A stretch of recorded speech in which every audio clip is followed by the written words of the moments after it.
How do we know that the Fed has broken things? Because we've had the recent failure of banks. First, it was the Silicon Valley Bank, SVB, that failed. Then it was the Signature Bank. Then it was Credit Suisse. And then it was this bank and that bank and all these other small banks. Now the number is up around 100, 120 banks that are showing extreme stress or failure. And the Fed and Janet Yellen with the Treasury have come up with a plan where they're going to bail out all the big banks. Just the big banks, though, not the little banks. So if your money is in a little bank, you're screwed.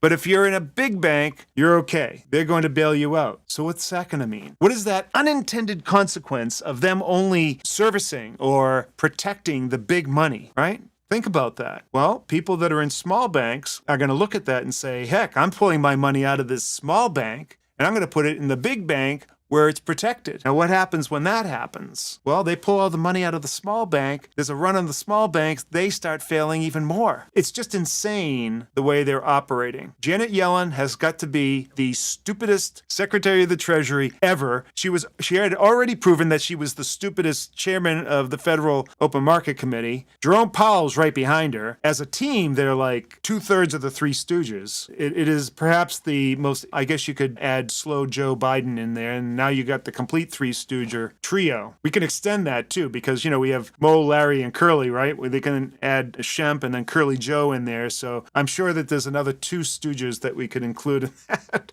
But it's really idiocracy. That's what it is. It's idiocracy. We're living in idiocracy. They're blaming people. They're blaming citizens. They're blaming people of the United States for their desire or their belief that there's going to be a recession for the recession or for inflation. They're actually blaming the inflation on people's belief that there will be inflation. Have you ever heard anything so stupid? We all know what the real cause of inflation is, and that's government spending, 100%. There is nobody else that can cause inflation but government spending. They spend, the Federal Reserve then monetizes that debt because we're broke as hell. We have no real money to spend. So they have to monetize that debt, thereby creating more or an increase in the monetary supply, creating more dollars chasing after fewer goods. That is what causes inflation. And it's been happening for the past 20 years. Their spending has increased over and over. Every year, the debt gets bigger and bigger. Just recently, they've had to increase the debt ceiling. Otherwise, they would be broke. And when they increase the debt ceiling, spend more money, sending hundreds of billions of dollars overseas to kinetic wars. Don't get me started on that. They finance that debt, and then they create more money, increasing the monetary supply. I mean, you look at the M2 numbers. Our monetary supply has just gone off the charts. It's unbelievable. Inflation is caused by government spending, 100%. Don't let anybody fool you into anything else. Don't listen to a Paul Krugman,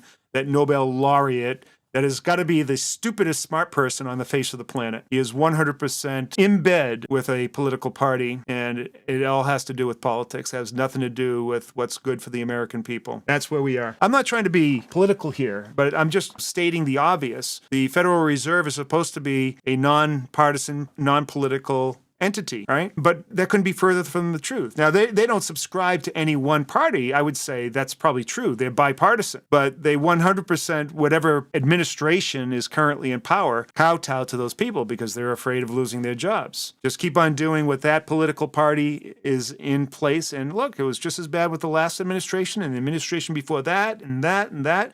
It goes on in perpetuity. For the past 20 years, we have been building up this problem. The crash of 2008 and 2009 was just a sideshow compared to where we're going. We haven't stopped with this overspending. This is where we're going. This is where we're going, and there's no end in sight until the entire thing is broken. And we're getting to that point. We're getting to that point. The banks have succumbed to this. It appears to be a systemic problem that will continue to manifest itself. I don't think anybody has learned any of their lessons.